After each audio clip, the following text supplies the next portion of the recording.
And we are back. Welcome, everyone. I am Julius, and I am your conductor, your chaperone, your parent to the prom. But that prom is definitely Justice League by Zack Snyder. We are on the journey to the Snyder Cut. And as most of you have been watching daily know, I've had plenty of guests, people who are passionate about talking about film, but specifically comic book films. More specifically than that, DC, the DCEU. And I'm here to talk about a very special film with a very special guest. Now, who are you? Who am I speaking to? Hey, what's going on, Julius? Dude, thanks for having me on. I'm Leo, guys. Welcome. It's good to be here. Good to talk a little bit DCEU, which I think gets a little bit of unfair backlash. So it'll be nice to just talk a little DC, a little positive, talk a little Aquaman, dude. Thank you so much for having me on, man. Like I'm ready to collab. I'm ready to chat. Well, you are on the Geekly Goods podcast on YouTube. You've been doing it for a couple years at this point. And one thing I noticed about your YouTube presence is that you do have this very upbeat energy, positive energy to it.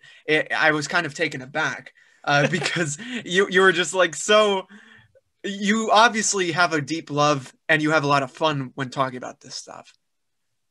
Right. Oh, absolutely, man. Like I just love it. So yeah, I started Geekly Goods back in 2018 now. 2018. And it actually I started out blogging first, and then I just started a YouTube channel. And once I started YouTube, I was just like, man, making videos is fun. Like talking about it is super fun. And for about a year now, I would say, once the pandemic started, I really started picking it up more seriously. And it's just been a fun journey ever since. I mean, I talk latest in movies, Marvel, DC, a little bit of anime, a little bit of gaming, TV shows. And it's just a pleasure, man. Like I've enjoyed meeting you and Angel over here at the GOAT Movie Podcast. I see you guys making that great content, man. So it's good to be here. It's good to talk a little DCEU. And, you know, it's been a ride with the DCEU. I can't lie. There's been some shakes on the ship, but it has still been fun nonetheless. I mean, I would call this one of their better movies, especially after this nice recent rewatch I've had. Dude, it was really good. Like I actually just watched it this morning in preparation. And I finished it at 1:00 and I was just like, man, what a ride that was.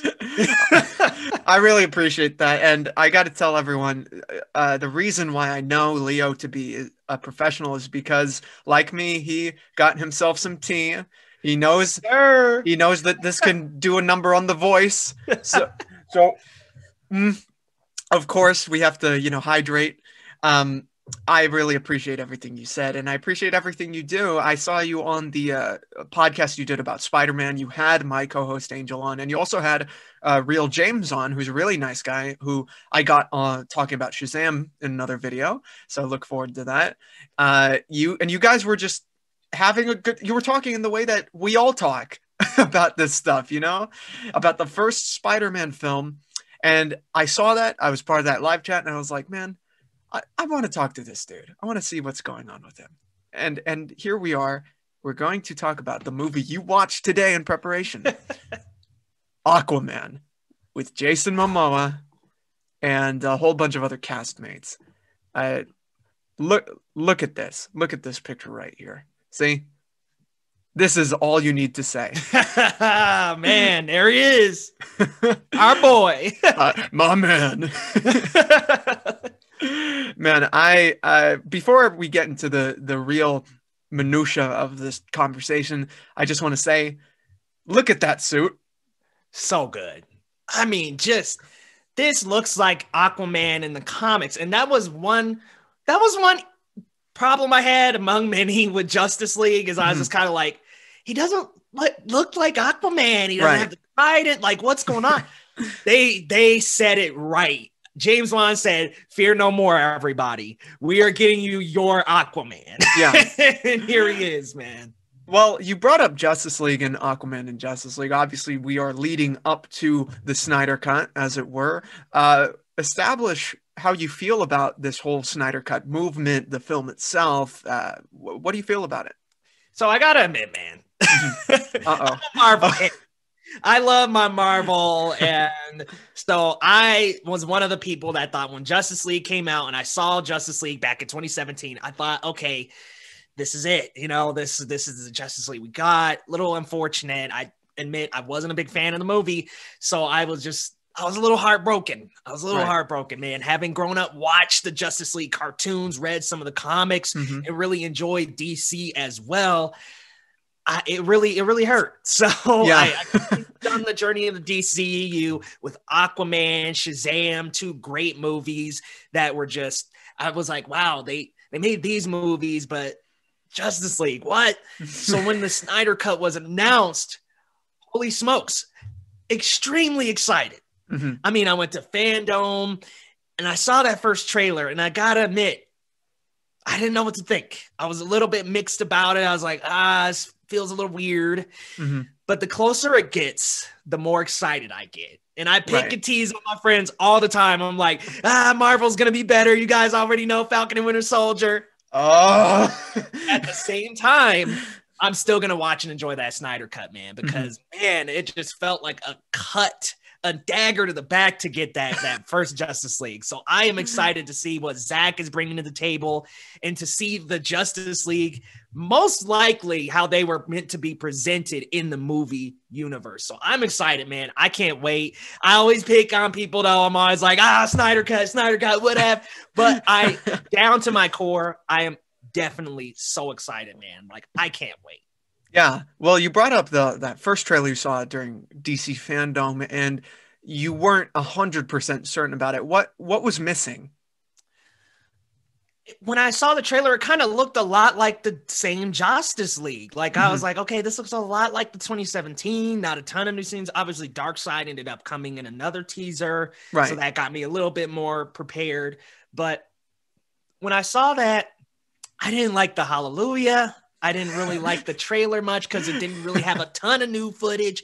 So I was just a little, and a couple of friends I had live streamed it with were very disappointed. So the energy rubbed off, and I was just kind of like, not really into it. But as I said, the closer it gets, the more I realize this is going to be a better Justice League than what we got back in 2017. So I am so excited. And I kind of wonder if there's going to be more. And, you know, I do applaud the people who very much pressed for the Snyder Cut, because as we know, this was a movement. This was daily Twitter posts, daily signatures, petitions to get the Snyder Cut. And it finally happened. I mean, HBO Max came out and they did not sleep. They were ready to go. Boom, let's get it going. And I applaud those people. Some of the drama is what it is, but I'm still so very excited, man. Like, I admit, I'm excited. I don't even need an early screener or anything. I'm just going to be there as soon as it drops, ready to go, man. I know. It's funny because I agree in that that first trailer, I was like, okay, well, I was hoping for something new. This last trailer we got showed quite a bit of new stuff. You know, there's a completely different direction. And we will talk a bit more about it by the end of this discussion about how this ties in to the world we have, because we have films post 2017 Justice League. So we're definitely going to get more into that. But there's a lot of Aquaman in these trailers, which obviously is the topic of discussion for this podcast. And I just got to say, when it comes to Aquaman, I wasn't completely sold on Momoa when I first heard him casted. But when I saw more of him, and when I saw him more in his own film, I was like, I said it. I said the word. I said, bruh. Couldn't help it. My man. I like, he just was having a lot of fun, and I'm like, you know what? I can loosen up a little bit. I can just, why am I shrugging my shoulders? Let me just, before we get into the conversation about the film itself, I want to establish a little bit about the character. We have the first appearance of Aquaman in comics, which is in More Fun Comics number 73. Ironically, there's a picture of Dr. Fate on the cover, who will be showing up in Black Adam, I believe it is. Yes, sir. Yes. So obviously he's been around for a long time, Aquaman. You have a very classic Golden Age cover right here. You got the Spectre in the corner up there. You got Dr. Fate and everything. He's been around for quite a bit. And then when Aquaman started becoming more prominent within our pop culture, you couldn't help but bring up a lot of the jokes that have been made about Aquaman in pop culture. Let me just show this funny picture I found. I mean, obviously, there are plenty of places to make funny and jokes that are funny about Aquaman. How did you feel about Aquaman before his cinematic debut?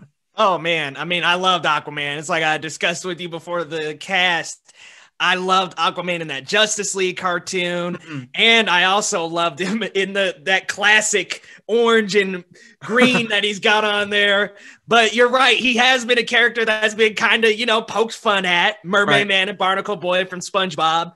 Complete ripoff of Aquaman. So he's had his journey through pop culture, but I've always really liked the character. And I remember back in middle school and early high school, people would always make fun of Aquaman. Oh, yeah.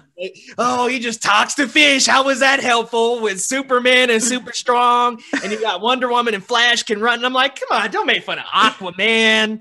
And he actually, I would fair to say him and Batman actually had the better New 52 runs. I didn't really read a lot of New 52, but if I read any of them, it was the Aquaman run, a little bit of that, and also some of the Batman runs. And they had the better runs because I wasn't a huge New 52 fan, but I did like those runs. I completely agree because, I think Scott Snyder wrote Batman, the main Batman book in the New 52. Yeah. And you had Jeff Johns, who did his own Aquaman book, with Ivan Rice doing a lot of the artwork, which this is an excerpt from. I noticed. Which I really like this book a lot. I did kind of fall off a little bit as the art changed, because I love this artwork. It was this and Batman for you when it came to New 52, right? Yeah. Those were the two New 52 prominent ones. A little bit of Shazam as well, but man, I really like that Aquaman run. Yeah. Well, I definitely feel the influence of this run specifically on the film we got. I mean, you get the trench in there, you get Mara's powers very much influenced by the artwork in this book. You just get it all. And Jeff Johns is obviously a producer, so he's like, okay, you're going to do it this way. This is how you do it. This is how you make the movie work. Just like my book. Just like my book. Or, wait, Rebirth, it's coming soon? All right, let me write everything I can in the Aquaman book. One thing I wanted to bring up that I thought was really funny when I was just looking up Aquaman jokes. This is what... Oh, man. Oh no, Aquaman! Damn surface dwellers and your Pepsi. I'm telling you, this I thought was really funny, and you can't help but see some of the jokes on Family Guy. Which back when I was a kid, I dug Aquaman, and I was like, "Curse you, Family Guy! You don't know." You don't know what this character can do, man. You don't know. He can summon the Kraken. Let's get the Kraken. Which I think actually did happen later on in the Aquaman series by Jeff Johns. Every time the Kraken appears, you just know this is Aquaman right here, baby. Oh, my God. Oh, man. And one thing I also got to bring up. I just have to bring up. I don't know if you've ever watched Entourage, Leo, but there was a point in Entourage where they made a series arc where it was James Cameron directing an Aquaman film with the main character Vincent Chase as Aquaman, and it grossed it was the highest grossing film of all time. And I felt like this was a more good spirited joke. But obviously taking some fun at Aquaman because it's like, oh, Aquaman's going to make all the money in the world cinematically. Oh, yeah, okay. But then, reality kind of imitated art a little bit when his movie came out, Holy smoke. So I didn't know about this. I totally thought that this was the Aquaman pilot that came out alongside Smallville. Oh, with Justin Hartley? Yeah. That one episode pilot, man. Yeah. Didn't make it too far. Oh my God, I forgot about that, dude. That's hilarious. It's funny that it was okay. So we have Smallville, where Justin Hartley's Green Arrow over here. We have Alan Richardson or Richardson as Aquaman. Let's get another show with Green Arrow starring as It's Aquaman. Aquaman. Like what? I don't know what you're talking about. I like Justin Hartley, but I think he works perfectly. Did you watch Smallville? Not a lot. Okay. I've watched a couple episodes, but I knew about him being the Green Arrow. Did you ever see any of it? Oh man, Mm-mm. Leo, dude, he is actually great. I think as Green Arrow, like gets the wit down, the charm, and Alan Ritchson, who's a Hawk on Titans right now, and was Raphael in the most recent Turtles films, plays Aquaman, and he's pretty good in it as well. So that's a recommendation. Do your homework, man. Come on. Ah, man, I don't know if I can do Smallville. You know how long that is. Woo-wee. How many Yeah. seasons is that? About 12? It's 10. Okay. Yeah. Well, I actually did that during quarantine, and when it first started, quarantine was first starting. I was like, you know what? I got Hulu. Smallville's here. Angels told me about it. Let's do this. That's some dedication right there, man. Yeah. Well, I love Superman. I hear it, bro. I hear. I did that a couple years ago with the Arrowverse. Got all caught up. Like what? With the shows? I went through Arrow, went through Flash, Legends of Tomorrow. That was back when Legends was in season 2. So I think this is like 3 seasons ago. But that's back when Legends was in season 2. I went all the way through all of them. Damn. And kind of saw the downfall. Well, hey man, at least we got Superman and Lois now. I mean, yeah. What you think, man? What are you thinking of that so far? I wish I was wearing a jacket and a Superman shirt underneath. That's how I feel. Season 1, episode 3 coming out soon. Can't wait, man. It's good so far. So, Aquaman, of course. Let's talk about the premise of the film. Obviously, it's not too complicated. After the battle with Steppenwolf, the reluctant hero Arthur Curry is approached by Mara of Atlantis, who asks him to come to his home under the sea to challenge his brother Orin for the crown before an all-out war begins between the oceans and the surface. So they're obviously taking in a lot of elements from different comic runs, one of which was Throne of Atlantis? Was that one of them? I don't recall. I wish I knew more Aquaman comics. Okay, that was it was Throne of Atlantis in New 52, where it was this event where it was the Atlanteans invading. Aquaman had to work with the Justice League to broker peace. Man, I remember that. Oh yeah, and the artwork is pretty stellar in that book, so I recommend that to anyone listening. If you want to see a cool Aquaman story, there you go.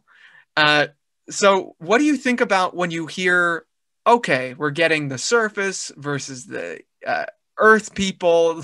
Yeah, Aquaman's getting the throne. He's challenging for the throne. What do you think about when you hear that?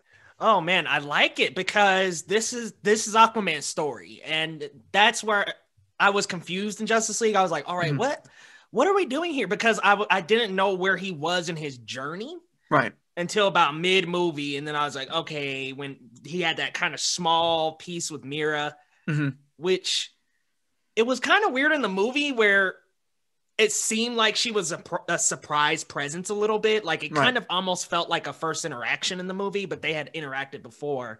But I mean, this makes sense for Aquaman's story a lot more than throwing him in the Justice League. I kind of thought Aquaman should have came before Justice League. He should have been the king already, but yeah, man, I was ecstatic. I mean, as soon as I heard about the Aquaman movie, a lot of people were like, really, Aquaman? I'm like, yeah, Aquaman. Yeah. I'm ready to go.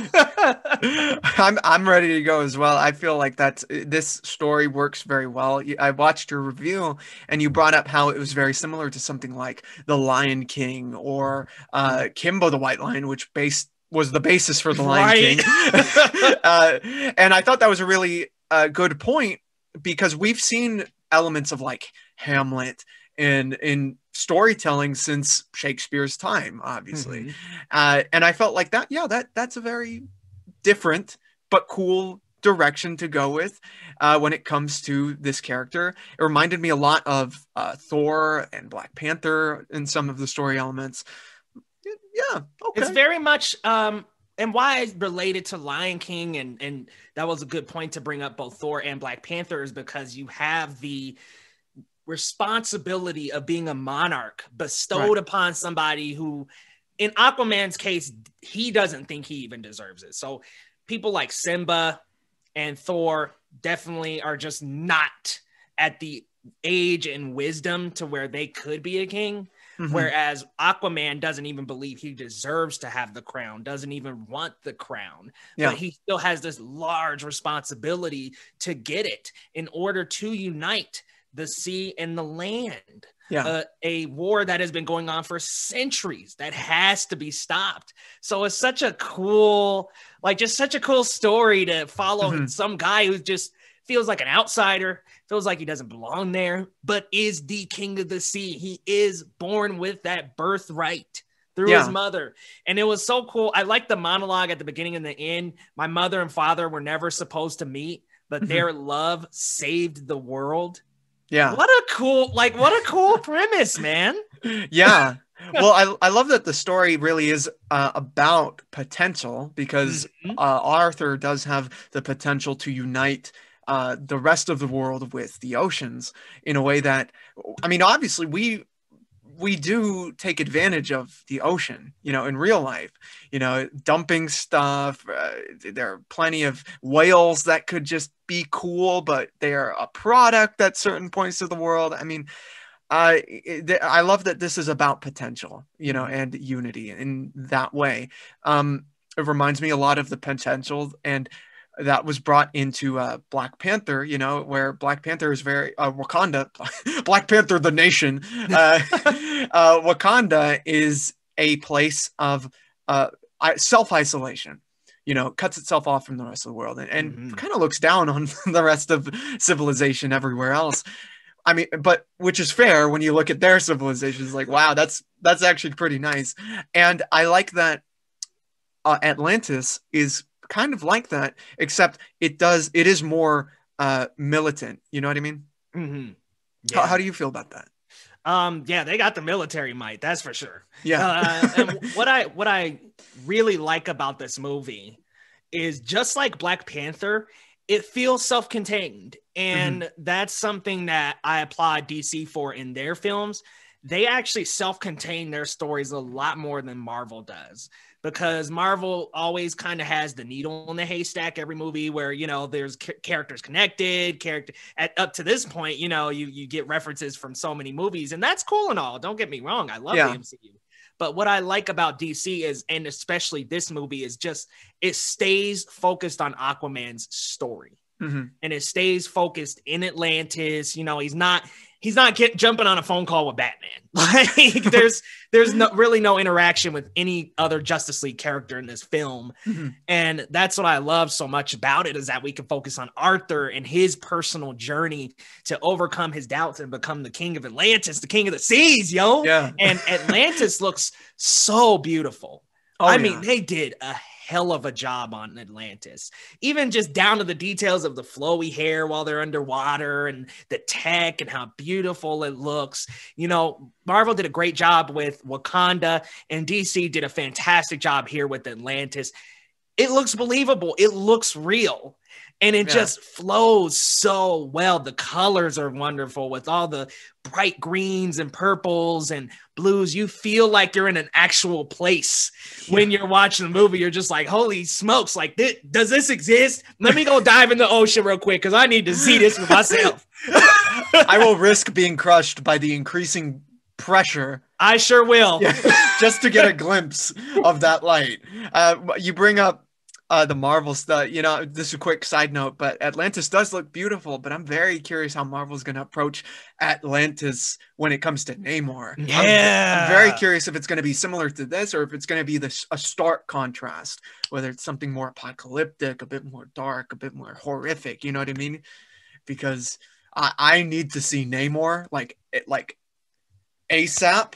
Yeah, I need Namor to be ready. It would be ideal if he was in Black Panther too, I think. Yeah. Or at least later down, if they want to do a Black Panther 3 or a series, he's got to pop up in Black Panther.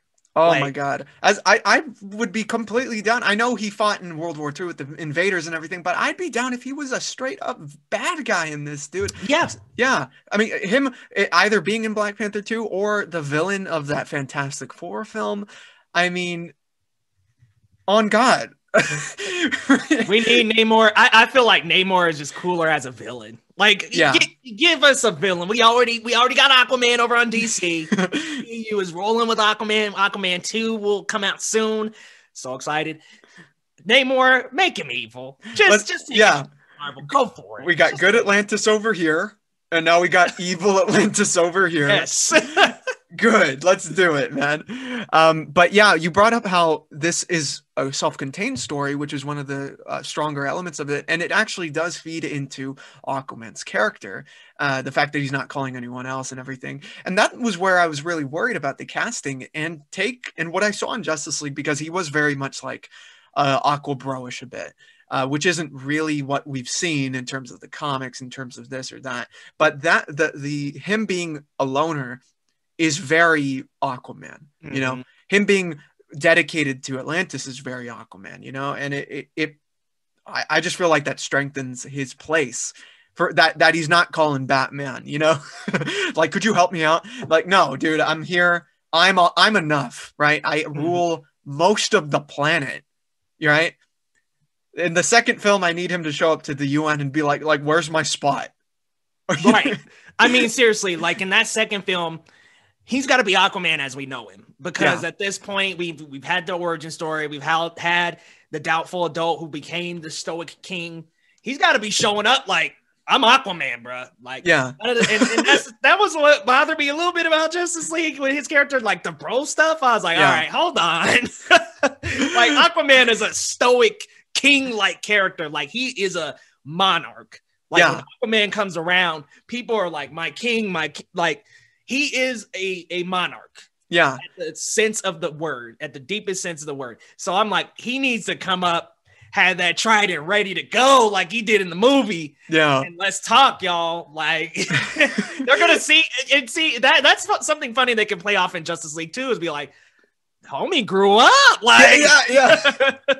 But like Flash tries to make a joke. It's like, I'm not that kind of guy anymore, bro. What's so funny?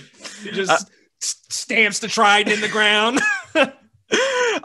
Well, one thing you brought up in your review, which I thought was a really interesting point, was how, and I think it was something your friend had told you, that you found that Jason Momoa gave a much more humbling performance than in Justice League 2017. Could you expand on what you meant by that? Because I do think that's interesting. Because I think in the 2017, it was just kind of this, and that also is due to not exploring the character enough.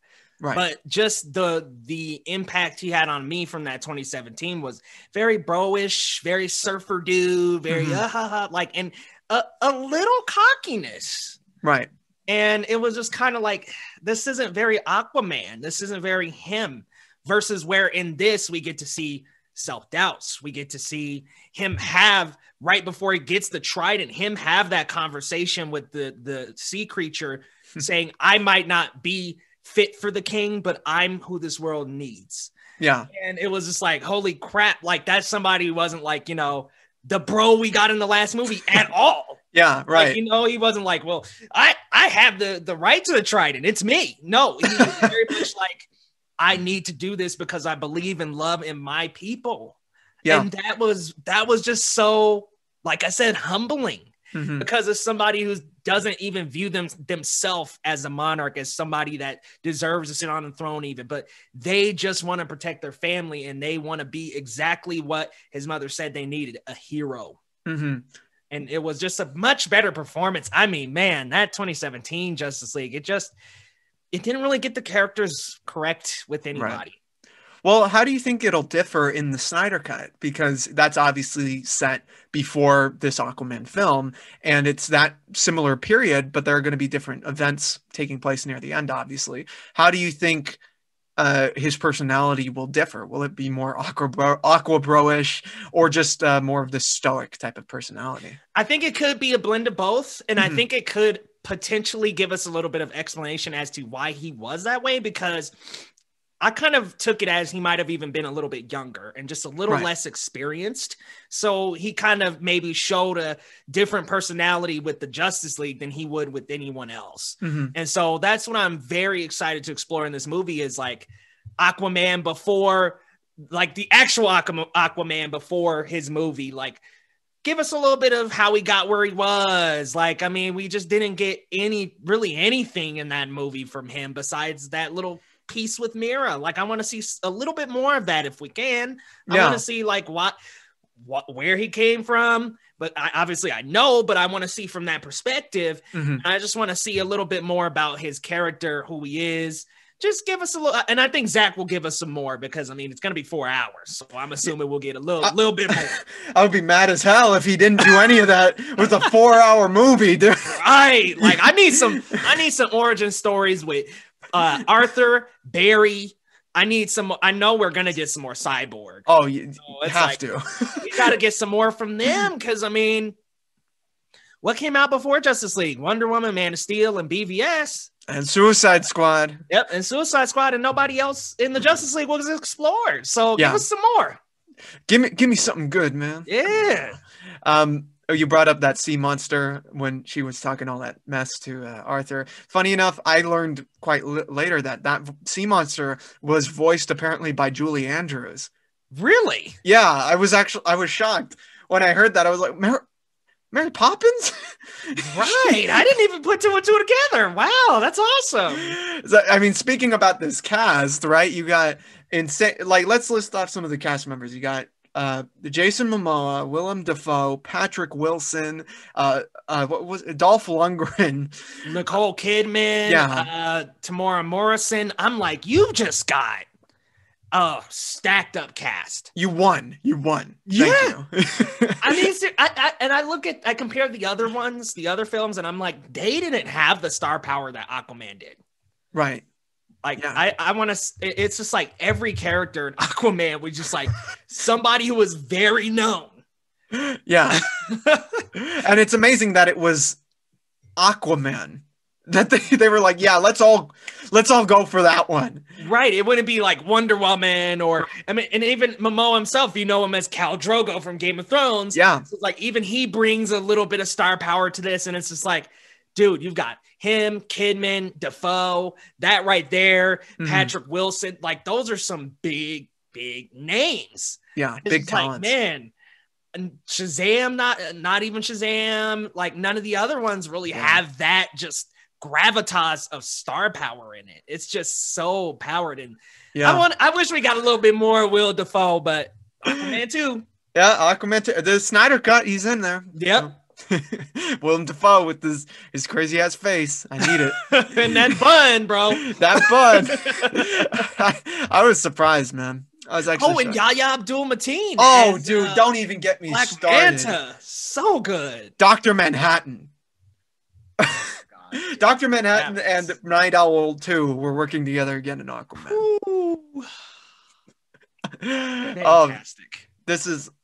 See, I haven't seen the movie in a while, so I can only imagine how you're starting to feel just having watched it like an hour ago or so, you know? I needed a fresh run, too, because I recall seeing it before, and I was like, it's good, but it's not my favorite. Now I'm kind of like, I might need to reconsider this list, because that was really good.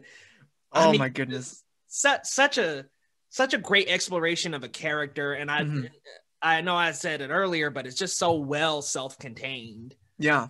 And it's ironic because it's all over the world, you know? Right. You would think he could potentially pop in a Wonder Woman or Flash, or nope. They're like, this is strictly an Aquaman story. Yeah. No bumping into anybody. Thank you. Thank you for doing so. You Yeah. You proved it. You proved him. And is it one of the high? Yeah, it grossed a billy. Yeah, no, it was unbelievable. You know how much this movie just won. You know, I mean, there were critics that were like, I don't know about it. It's kind of this and that, you know. But like, the fact that it made that much money, an Aquaman movie made that much money, is kind of unbelievable. It's the Matrix. You told me that 20 years ago that an Aquaman movie would gross over $1 billion, I would not believe you at all. Yeah. You tell me to go back to the comic store. Okay, yeah. Go. Right. Why don't you start investing in Aquaman and buy more of those comics? Maybe one day. One day. But you brought up Mr. Yaya, and we got to talk about Black Manta up in this. I mean, I was actually excited because the look of it, first of all, I couldn't believe that they actually did this look. A look that is iconic but silly in comics when you try to, you know, conceive it in real life. They made it work. They even show the original like design for the helmet in the film. It's there. And it's what, put that on, you know, I'm fine with just that, right? It's kind of like seeing an Endgame, the Ant-Man helmet with Michael Douglas in the background. It's like, yeah. Oh my God. This casting I thought was great. What was the actor's name again? Yahya Abdul-Mateen. Oh, okay. Phenomenal performance, phenomenal actor. He was in an episode of Black Mirror that I thought was really interesting where, did you ever see this episode where it was this virtual relationship he had with Anthony Mackie? And like they're both playing this fighter game. And then they just develop this romantic relationship through it. It doesn't exist outside of the game. Yeah. And Anthony Mackie's character is married. He has a family and everything, but he uses this game as an affair, a possible exit point for affair.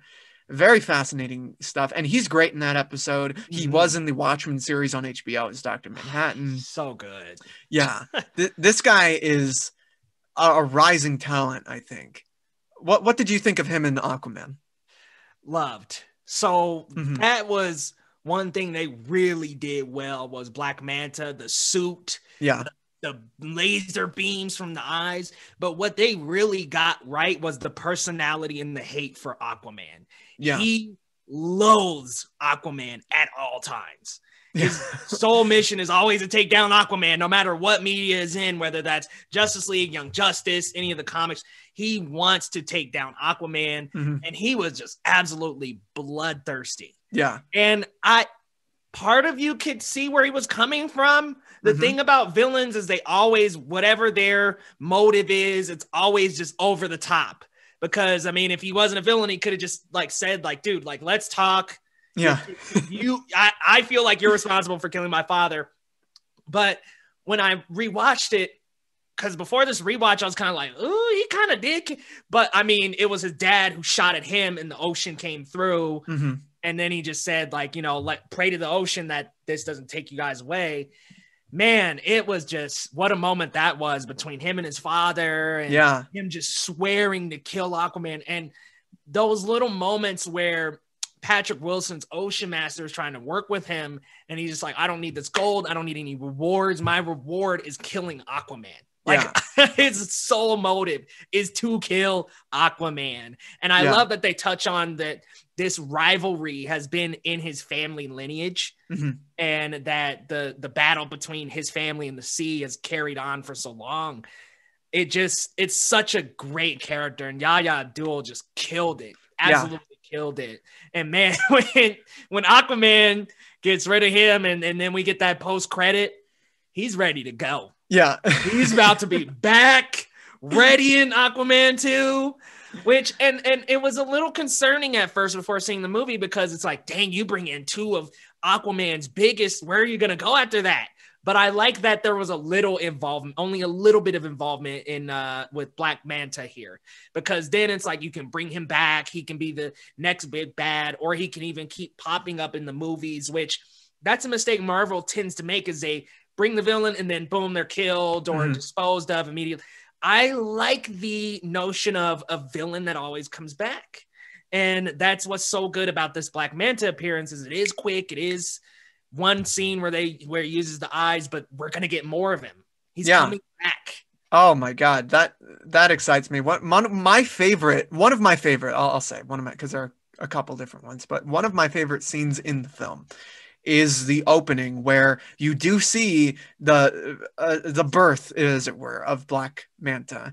A very heartbreaking scene, you know, because of all the you see a lot of the relationship between him and his father in such a short little piece, but it's very effective because I mean, Aquaman, he's pretty cold in that moment, you know, he just lets them die, you know. It's like, yeah, sure, you got a shot to live and everything, but I'm not betting on it. I'm not betting on your surviving this. And yeah, I mean, I love the rapport he had with his father in that moment where he's like, no, you need to live so you can kill that son of a bitch. And I'm like, I'm kind of down with this. Like, can it be about him? Right? Can we get a Black Manta movie? Like, yeah. I mean, they did announce a couple years ago, they're working on like a Trench spinoff, a spinoff about the Trench, like horror technique. Yeah, I had heard about that. Make that about Black Manta. Like, oh, like that would be phenomenal, man. Oh my God. And you get James Wan back on that. Oh my God. Like, a horror master already. Like, boom, just throw him right on that. Yeah. He's absolutely a beast. Yaya is a beast. Black Manta was crazy. I love that suit. I love I love the sequences where you see him building and testing out the weaponry. Yeah. You know, it reminded me a lot of the first Iron Man film, where you get to see in the caves him build. Tony Stark built this in a cave with a box of scraps. You know, I love those sequences, man. Stain, what another villain, an example of a villain who I thought, wow, what a cool villain. Jeff Bridges as a super villain? The dude? Oh my God. I actually recently rewatched Big Lebowski, and I'm like, I love this, but I still can't believe Jeff Bridges was a warmonger. I know, right? Ironmonger, is that what he's called? Yeah, who would think he would become Ironmonger and Iron Man? Like, holy smokes. Incredible work, Tony! Oh man, speaking of villains, of main antagonists, right? I have to bring up Patrick Wilson as Ocean Master. Look at this shot. Enough said. Enough said. This costume is the costume from comic books. One thing I love about this film that is reflected within the costume work, which we will get into more so after this, I love that it doesn't take itself that seriously.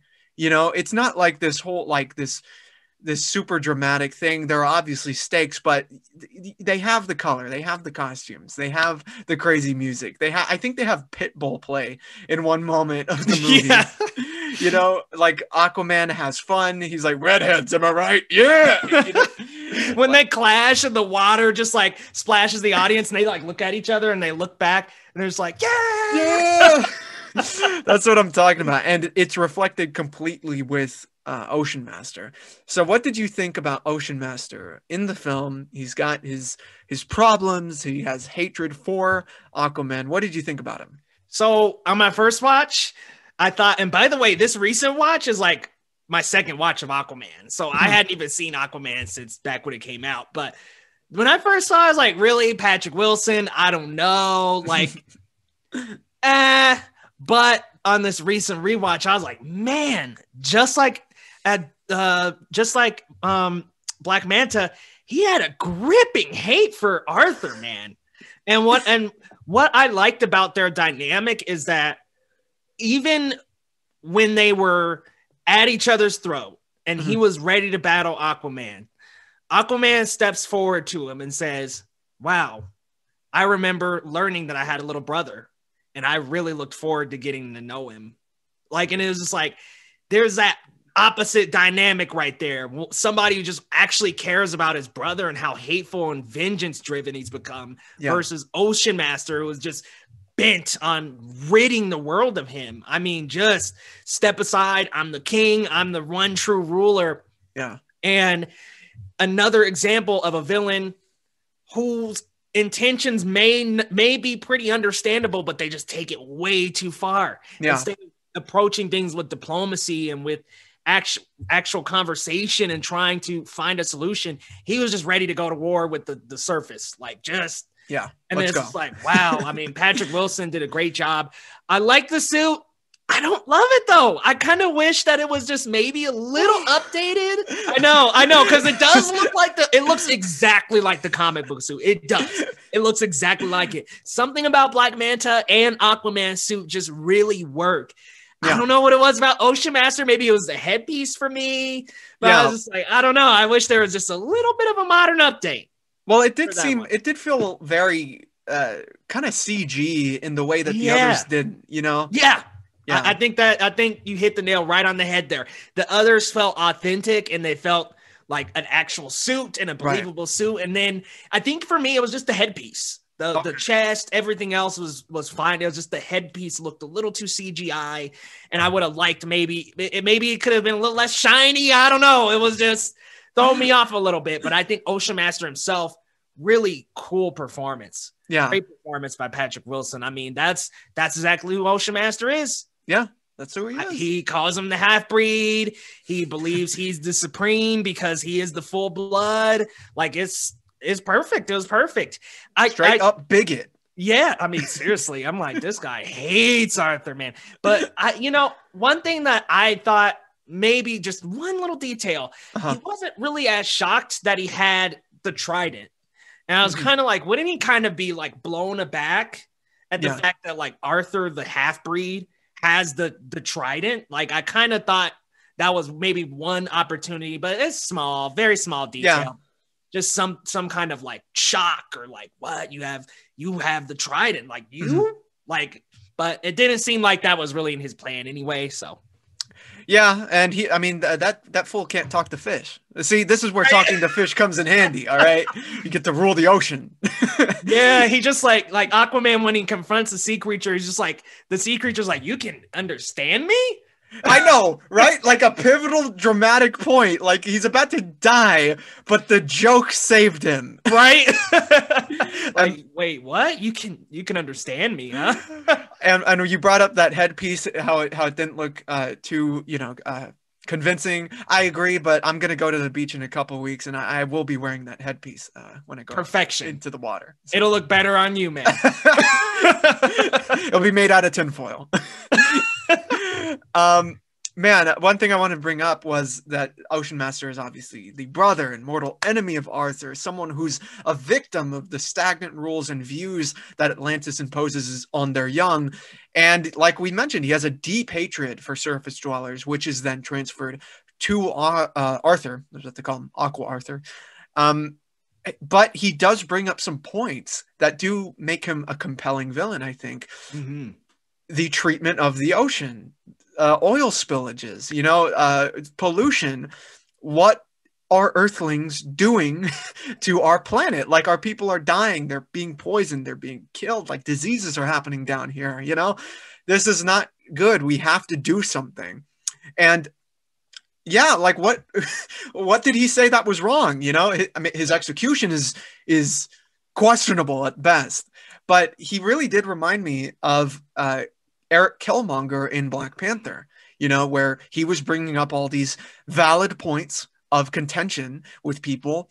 But by the end of the day, Killmonger wanted to start a race war, and what's his name? Ocean Master wanted to cause genocide, so it does make you feel certain ways that are like, oh man, what am I? God. Right, like I want to side with you, but man, you just take it too far. You're just a dick. They always have a really, really great villain. Mm-hmm. Always has a good motivation, but a horrible execution. There's always this motive that you can understand. It's as you were saying, the ocean is being tainted. There's the scene towards the beginning of the movie where that tank is just flying through, and it's like, yo, that potentially killed tons of sea life. Yeah. And he just like wrecks through it, and you understand a little bit where he's coming from, why it's the way it is, but it's just like, it's just too far. Just like with Killmonger, it's like he came with the motive to share the resources with the world, which they did need to do. The world needed those resources, needed the valuable technology and knowledge and wisdom that Wakanda had to offer. But he wanted to take it too far and cause a race war. And it's just like, it's that execution, man, that they just always go over the top. But a good villain always does have a understandable motive. I won't always say a good motive, but an understandable one. Yeah, well, I mean, one of my favorite lines in Black Panther was when he was in charge and he told, "Yo, Wakabi, get rid of this fool." Like, one of Get rid of this fool. he said something along the lines of that. He brought like Oakland to Wakanda at that point. I was like, hey, yeah. auntie. Hey, auntie, yeah. Oh my god, I love Killmonger. So yeah, Ocean Master, chill, bruh. We'll figure it out. One thing that we brought up slightly, which is phenomenal when it comes to this film. One of the most beautiful parts of the film, in my opinion, are the costumes. Mm-hmm. My God. Absolutely. Just look at this. Look at this. That's incredible. That's incredible. I could definitely feel the comic influence of there, but there are certain costumes and pieces that people wear that reminds me a little bit of Lord of the Rings. Like some of the guards would wear these chest pieces of armor and stuff, helmets. How did you feel about this? Loved, man. I mean, just Aquaman and Mira, those costumes are straight out of the comic books, man. Yeah. Like they're another really good thing that Aquaman does. They just got these costumes extremely accurate. And what's crazy is, you know, they modernize the colors a little bit. They're a little more muted in tone. Like they're not as bright as they would be in, say, a 60s run of Aquaman as opposed to now. But they just look so believable and so convincing. And they're just so well done. I mean, look at those little scales on Aquaman's armor and the gloves, the cool like crystallized gauntlet that comes out of the gloves. So cool. Yeah. Mira with the onesie. It looks really good with the the Atlantis logo in the middle. It's awesome, man. I mean, they just did a hell of a job with these costumes. And also even with Black Manta, like we saw earlier, great costume. They all look comic book accurate and they all look heavily inspired by the comics. And when I saw Jason Momoa's Aquaman in that, I was like, 90s Aquaman, baby, here we are. This is it right here. Yeah. Hook hand, that's all you need, my man. You got the long hair, got the beard and mustache. All you need is the hook hand, and you pretty much had the exact same look as that Aquaman. He was shirtless a lot of the time, but yeah, very accurate look here. Yeah, you had me at onesie. Yeah, this is incredible. This is probably some of my favorite costuming in comic book films since something like the original Spider-Man, which I think is probably one of the most insane comic book costumes to bring to the still the film. Best Spidey costume, man. Yeah, that first one. Still. Yeah, I mean, my God, that especially for the time that it came out, because you had the X-Men movies coming out at that time, where it's like, you want a yellow leotard? I mean. They did Aquaman, man. You're not going to give me Wolverine or Cyclops or anything? Come on now. I feel like this further explains visually as to why comic book films should be, when it's good enough, should be nominated for best costuming at the Oscar. Like, why has that not happened, right? Because it's literally the idea of taking something from a page, visualizing it, and adapting it for real life. And some of the costumes that they have given us in these movies, incredible, dude. Doctor Strange, Spider-Man, like you brought, or we both elaborated on. I'm the one that I need to see in the future, and that Aquaman gave me hope for seeing, is Mr. Miracle and Big Barda. Oh my God. Yes. That would be accurate. Dang it. Like, oh my God, it'll look so good. Yeah. I mean, what? Yeah. How do you feel? Do you think that they should be nominated more often? And what's an example that you think should have been in the past? Yeah, I definitely think so, because I mean, mainstream movie going is comic book films. Right. And I actually thought it was a good idea, and definitely a hot take, because people were up in arms about it. But when they released the popular movie category in the Oscars, when they were going to roll with that, and then they rescinded that option, I thought, what a great way to just celebrate the actual movies that people are going to see. And that's Right. not to say that the films at the Oscars aren't seen movies, because remember, Black Panther had a hell of a sweep back in 2018. Yeah. But I'm just saying, like movies like Mission Impossible, Infinity War, what else was up for that year? And I don't think Aquaman was. In 2018? Yeah, it was Spider-Verse. So yeah, I think that was animated. So that wasn't but it was like a popular movie category, and they had some films up there, and I was like, okay, like this is, if it's one award, it could say, okay, the popular or the blockbuster movie category. I thought that was a brilliant idea. I'm one of the only, but I thought it was such a good idea to say, hey, these are those box office busters that people got. Which one was like the coolest produced and most well-rounded film out of all of them? Yeah, that's a great point you bring up, how that yes, this is the movie. It's one of the many movies that are keeping movie theaters, or were keeping movie theaters alive at the time, you know, and they obviously are getting very compensated money-wise. Obviously, they're making the most money, but and I hate to say this, but something like Romy by Alfonso Cuarón isn't keeping theaters open. Yeah. You know? And Roma, it was on Netflix. Roma, I'm sorry. No, you're fine. And you got to ask yourself, it's like, have more people seen The Favorite or Shazam?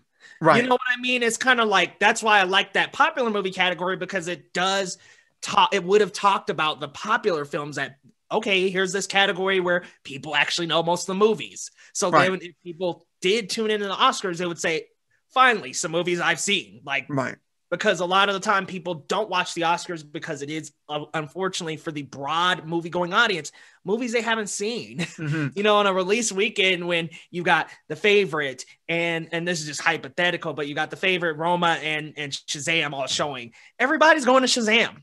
Right. And that's not to say the other two movies aren't brilliant. They are, but that's just the popular blockbuster movie. And it got so much backlash. They said, nope, forget it.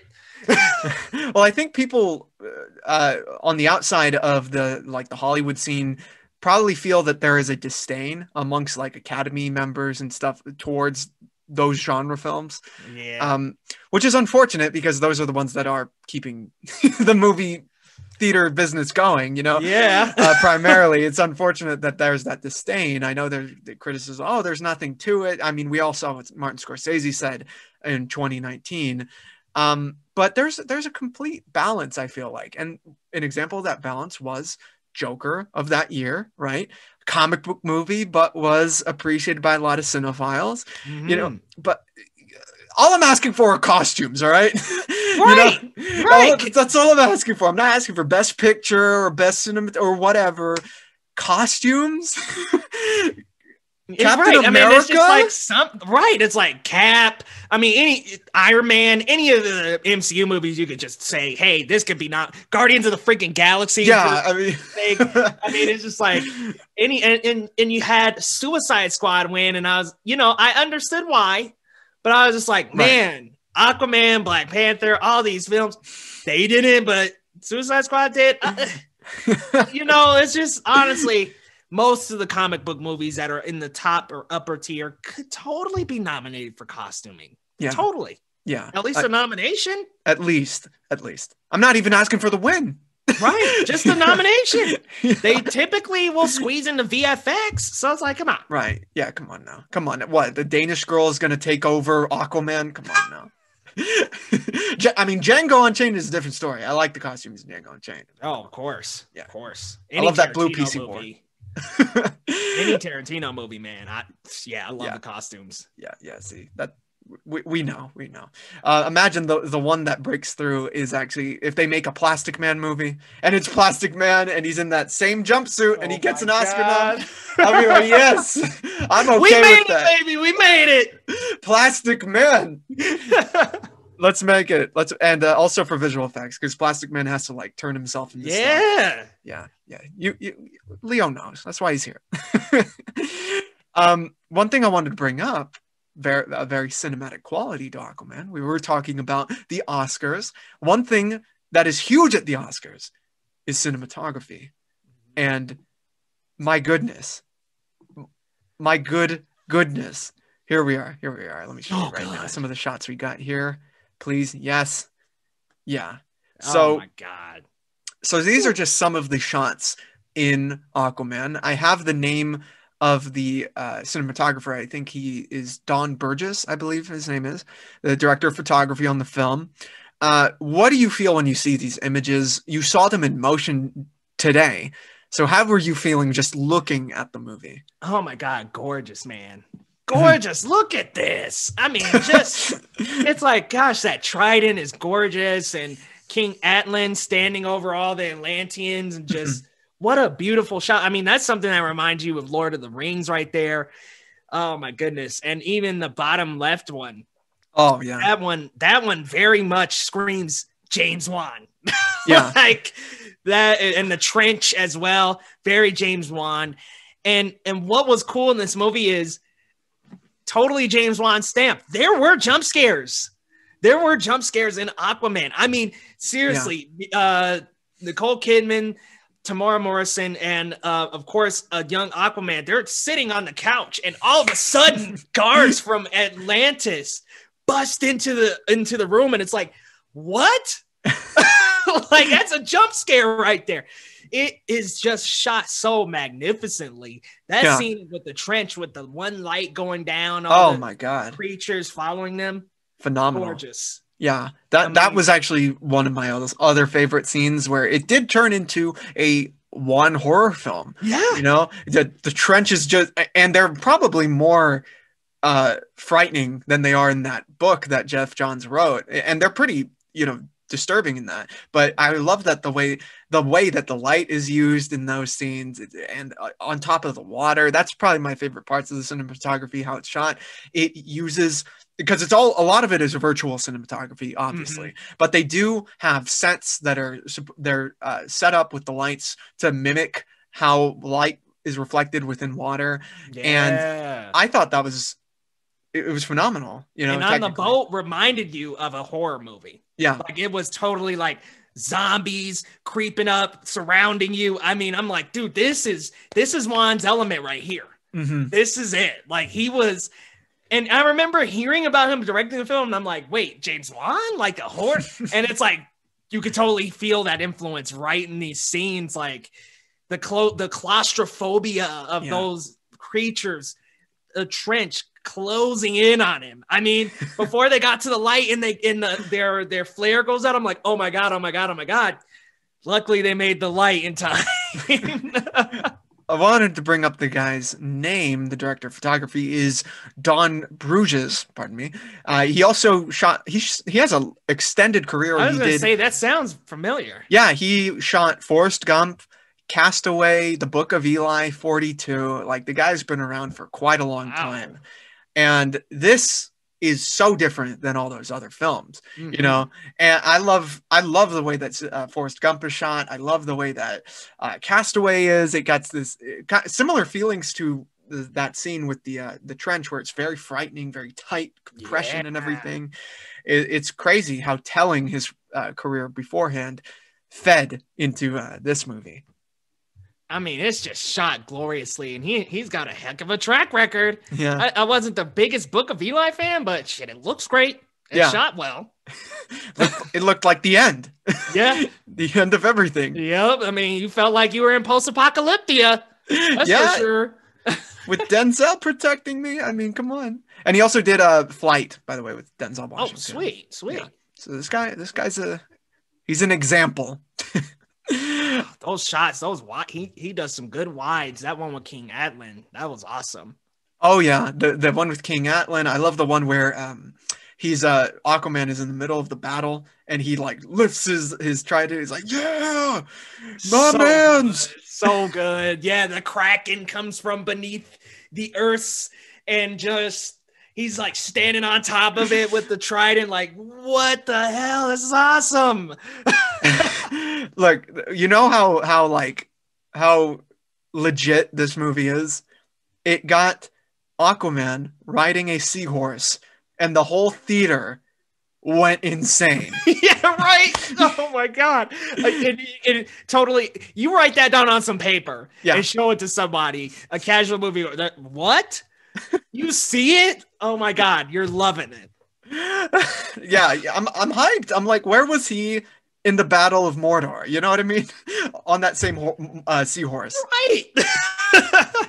Needed, that's for sure.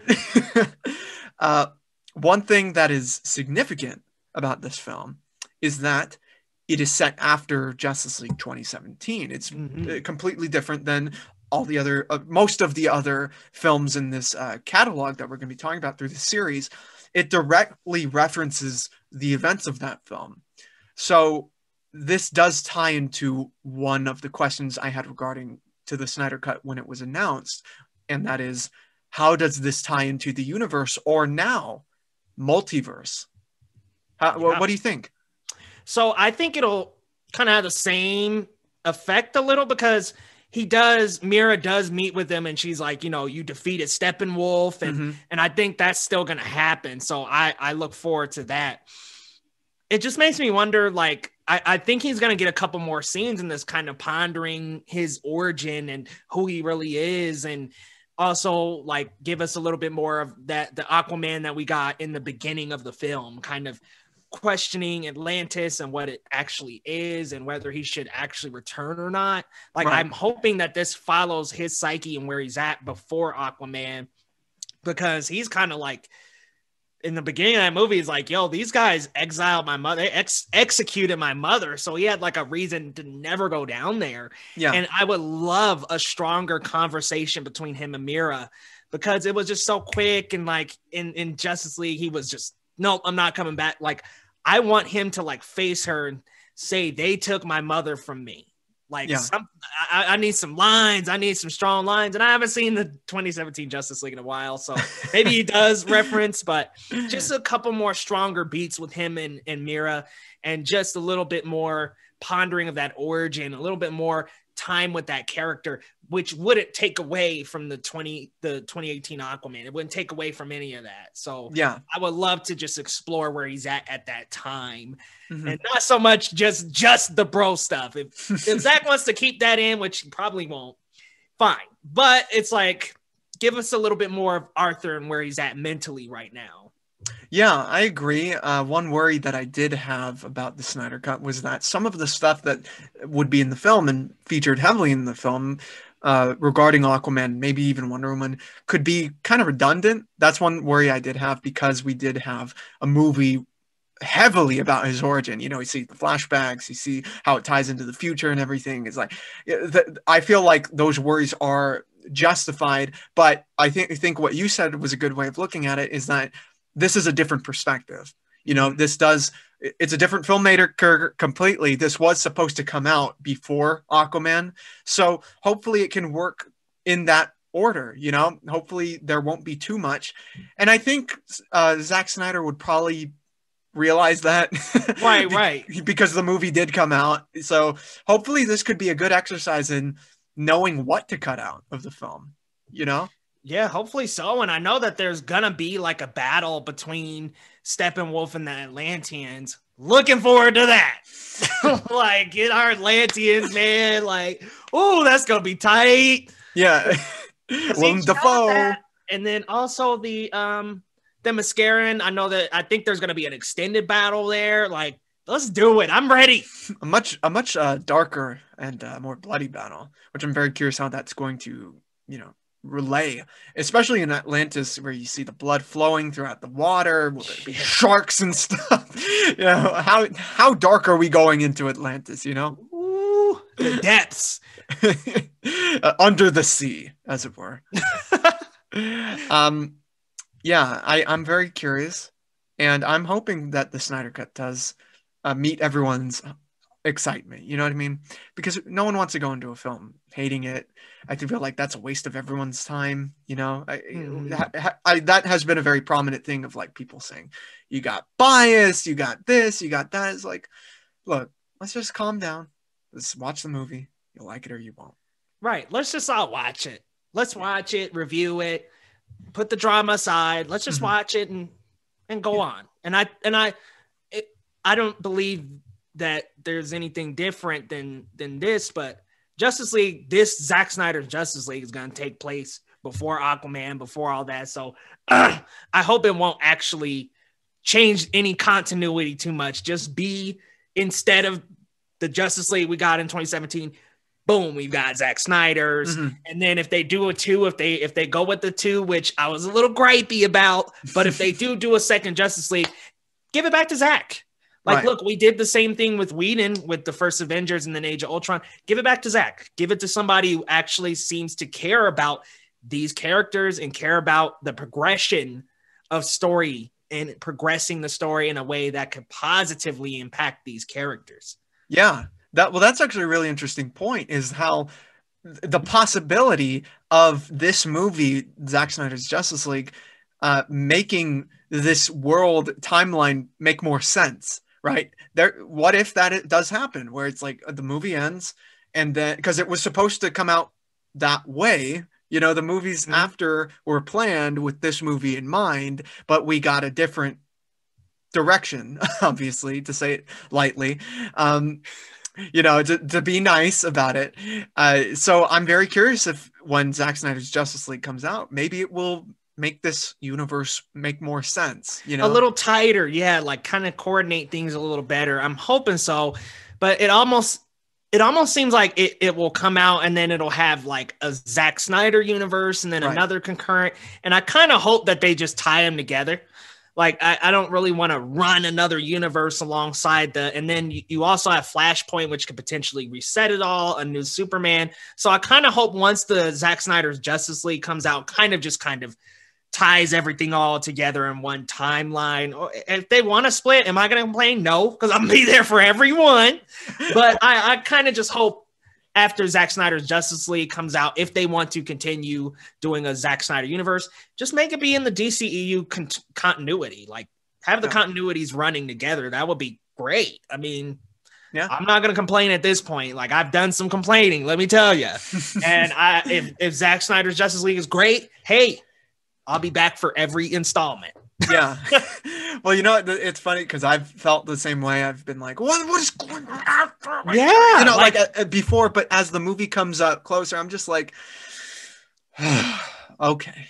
Just show it to me. Just show it to me. You know, here I am doing these Woody noises like, I mean, we've been waiting almost a year. I know. Wow. Because didn't this get announced? Like, this got announced when HBO Max dropped, like, not too soon after. And like, wow, this has been a journey. It has been. I mean, we're on the journey right now. We're on the days of journey. We are nearing the Snyder Cut. And, you know, it'll happen. Yep. Well, I think that's all, Leo. I mean, we both love Aquaman. Do you have any last opinions or thoughts regarding the film and the character's future in the Snyder Cut? I'm just excited to get Aquaman 2. I'm very excited to see where this story progresses with more of Arthur, because there's going to have to be a conflict that comes up with him while being king of Atlantis. And I'm so curious as to how the relationship is going to differ when he's the king of Atlantis and the Justice League need him again. How is that relationship going to be different? Because there's definitely going to be less availability on his end as the king of Atlantis. This time he can't just pick up his motorcycle and go, you know, hang out with the Justice League. Like, he's got to be a monarch. So it's going to be interesting to see the dynamic between king of Atlantis and the Justice League, as opposed to just an Atlantean man and the Justice League. I can't wait to see that dynamic. And I'm excited, man. I'm excited for the future of Aquaman, because after this nice rewatch, like, I was like, you know, I might have been a little wrong about this before, because I liked it when I first saw it in theaters. I liked it. I didn't love it, though. And I sat back and watched this again, and I'm like, man, I don't know what it is, but with this, Man of Steel, a fresh watch really just changed it for me. Yeah. And it has rewatchability, a heavy rewatchable value. So I'm looking forward to the future of Aquaman. I can't wait. And I think in Zack Snyder's Justice League, we'll get some more perspective. I hope so. Yeah, I completely agree. And he's definitely one of the things I'm looking forward to, especially after his own film. It's like, okay, give me some more. Give me some more. You know? wish he was wearing that cool ass orange costume, but you know, I'll take what I can get. Right, that's how I felt, and I think that's why we were all kind of shaky about Momoa. We're like, what about the orange and green, like the trident, like. And then he was like, "Oh, don't worry, boom, don't worry." Right, bro, we here, boom. Yeah. Of course, I would make it look good. Leo, it's been an absolute blast. Thank you so much for coming on this episode, on this Hey, thank video. you for having me. Seriously, Julius, this has been a great conversation. I got to get you on the goods, man. We'll get you and Angel. We all need to just sit down and have a conversation, man. The GOAT Movie Podcast, you guys are doing some great things over here. I love the content you guys produce. I love your pitches, man. Like, oh, man. Keep at it, bro. Thank I'm you. loving them. So thank you so much. It's been an absolute honor to be on here, man. Like, seriously, I've loved you and Angel's content, and you guys just kill it on YouTube, man. You guys are a great channel, and I love you guys as personalities, man. And you guys have great dynamic together too. So I'm looking forward to more live streams, more collaborations, and thank you so much for having me, my friend. Oh my God, that excited me just now. Let's not end it, actually. Let's keep going. Right, we got a couple more hours in us. Let's do it. Oh my God. You know, what's funny is that after that live stream Angel did with you on your channel, he told me that after you guys ended, you said something like, "Man, that was a lot." And like, because it was how long was it? An hour and a half? Yeah, I think it was a little over an hour. Yeah. Okay. He told me, "Man, those guys they felt that was long." Meanwhile, here we are doing like 3-hour podcast like this. We have a Batman vs Superman discussion that is going to be coming out on the day that it comes out. I think it's near 3 hours, honestly. So it's not for the faint of heart. Well, hey, you know, it's a little easier on weekends, but on weekdays, you'd be kind of like, oh. Yeah. Well, I'm glad we made time to do this because it's been an absolute pleasure. Where can these audience members, these viewers, find your content? Well, guys, you can find me over on YouTube, youtube.com/Geekly Goods. Got a lot coming up in March. Zack Snyder's Justice League, The Falcon and the Winter Soldier, Godzilla vs. Kong. You'll find reviews for that on the channel, as well as reactions to episode of The Falcon and the Winter Soldier. So, guys, come on over. Julius, thank you for having me, my friend. It's been a pleasure. Leo, I think you and I should remake The Falcon and Winter Soldier. You can, shield. Yeah, you can be Falcon. I'll be Winter Soldier. Let's do it. Let's do it, Buck. Let's do it, Buck. All right, guys. Thank you so much for listening. Make sure to share and like and all that YouTube stuff that you're used to. But however, I need you to do one more important thing for me, and that is subscribe. Because once you subscribe, we will get to our next goal of 10,000 subscribers.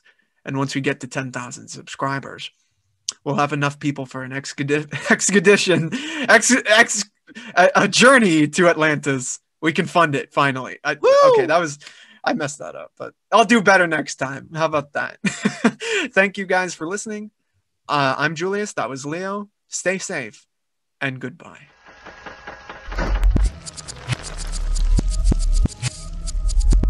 The GOAT Podcast is proof you don't have to look any further for movie news, reviews, trailer reactions, or special discussions. Subscribe, get notified about what's going on, and I promise you'll be entertained by our daily content on YouTube. If you want more, we're on Twitter at GOAT Film Podcast, Instagram The GOAT Podcast, and the GOAT Movie Group on Facebook. Get connected with us, see what's happening, and make sure to love it while you're doing so.